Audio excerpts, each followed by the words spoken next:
अस्सलाम वालेकुम dear viewers, उम्मीद करते हैं कि आप सब खैरियत से होंगे। कल एक फर्स्ट इंट्रोडक्टिव लेक्चर में जो ब्लड से कोरिलेटेड थी, उसमें हमने डिस्कशन की थी कि हम ब्लड सैंपल क्यों लेते हैं, उसका कल्चरिंग क्यों करते हैं।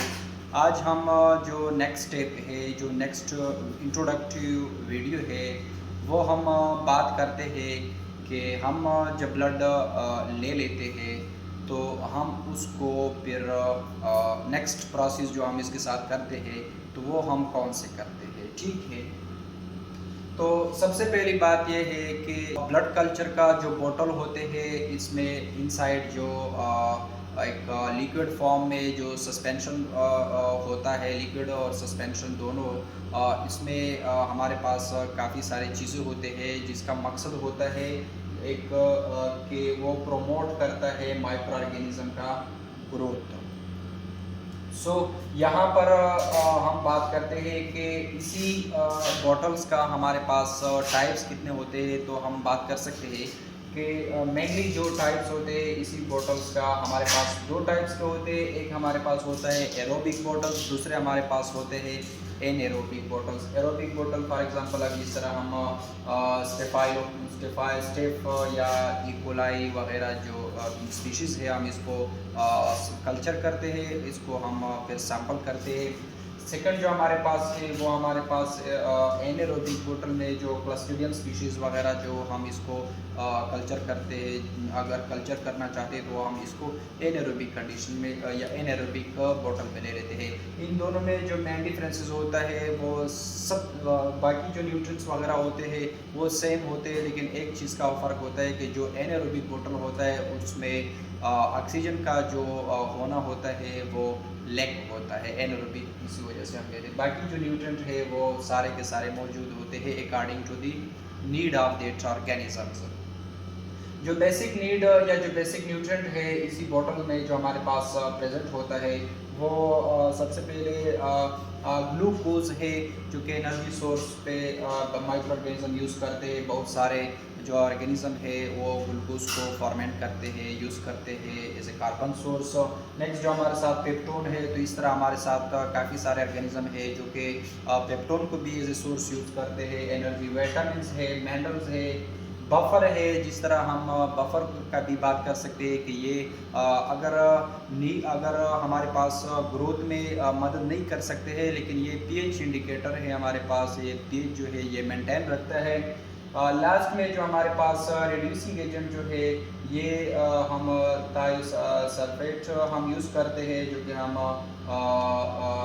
एनारोबिक माइक्रो ऑर्गेनिज्म के लिए स्पेशली रिकमेंड करते हैं, इसी बॉटल में होता है। इसका जो फंक्शन होता है ये क्या हो, ये इसका हम शॉर्टली बात कर सकते हैं कि इन सब का मेन फोकस क्या होता है कि provide energy source for growth of for fastidious and non fastidious organisms. कि जितने भी हमारे साथ माइक्रो ऑर्गेनिज्म होते हैं उनका जो ग्रोथ होता है, उनका जो लाइफ सस्टेनिंग होता है, उनको मेंटेन करने के लिए ये सब चीज़ों का, न्यूट्रिएंट का, बफर का, इन चीज़ों का ज़रूरी होना होता है। यहाँ पर हम आप लोगों को प्रैक्टिकली भी बता देते हैं। कल की वीडियो अगर आप लोगों ने नहीं देखी होगी तो उसका वीडियो जो लिंक है वो इसी वीडियो के डिस्क्रिप्शन लिंक में आप लोगों के साथ प्रेजेंट होगी। ये हमारे पास एक बॉटल है जो कि कल हमने बात की थी कि न्यू नेट के लिए अलग सा बॉटल वो रिकमेंड है और एडल्ट के लिए अलग सा है। और दूसरी बात जो हमने कल नहीं की थी कि ऑटोमेटेड, जब एक होता है मैनुअल इंक्यूबेशन, दूसरा होता है ऑटोमेटेड। इस पर एक अलग सा वीडियो भी हम बनाएंगे, लेकिन यहाँ पर हम सिर्फ आप लोगों को ये बताएंगे कि ये जो बोतल है हमारे पास ये न्यूनेट्स के लिए या फिर हम चिल्ड्रंस के लिए यूज़ करते हैं, जिसको हम ये जो जितना आप लोग देख रहे हैं ये सारा ब्लड नहीं है, इसमें न्यूट्रिएंट भी काफ़ी सारे पड़े होते हैं। ये हमारे पास चिल्ड्रन का है, तो इसमें हम कल हमने बात की थी कि 1 to 5 ml जो ब्लड है वो हम ऐड कर सकते हैं। दूसरा जो हमारे पास बॉटल है, कंटेनर है, ये हमारे पास एडल्ट के लिए है, जो कि वही न्यूट्रिएंट इसी में भी प्रेजेंट है हमारे पास according to their need.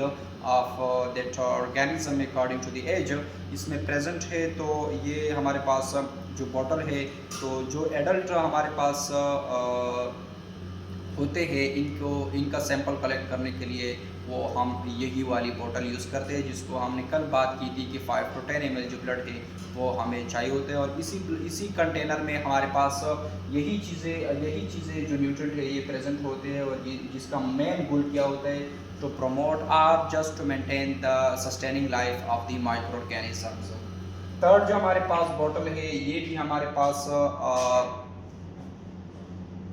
Use होता है एडल्ट के लिए भी और न्यूनेट्स के लिए भी, चिल्ड्रंस के लिए भी। लेकिन ये हमारे पास ऑटोमेटेड सिस्टम में यूज़ होता है, जिसका हम इस पर अलग वीडियो बनाएंगे। और सिर्फ ये बताना चाहता था कि ये भी हमारे पास सैंपल कलेक्शन या से एक कंटेनर है, जिसमें हमारे पास उसी तरह न्यूट्रिएंट वगैरह प्रेजेंट होते हैं।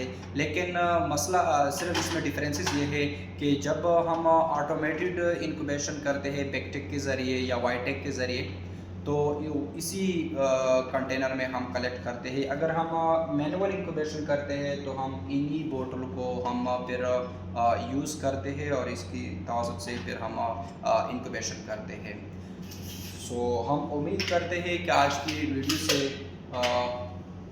हमने जो इसका टाइटल बनाया था ब्लड कल्चर बॉटल्स का, तो हम उम्मीद करते हैं कि आप लोगों ने इसी को रिलेटेड काफ़ी सारी मालूमात हासिल की होगी।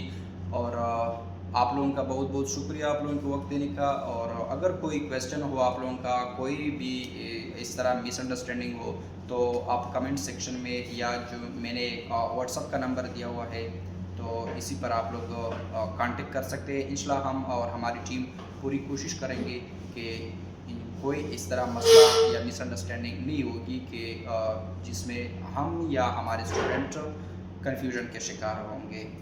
और एक ही बात फाइनल लास्टली कि don't forget subscribe the channel. Thank you very much.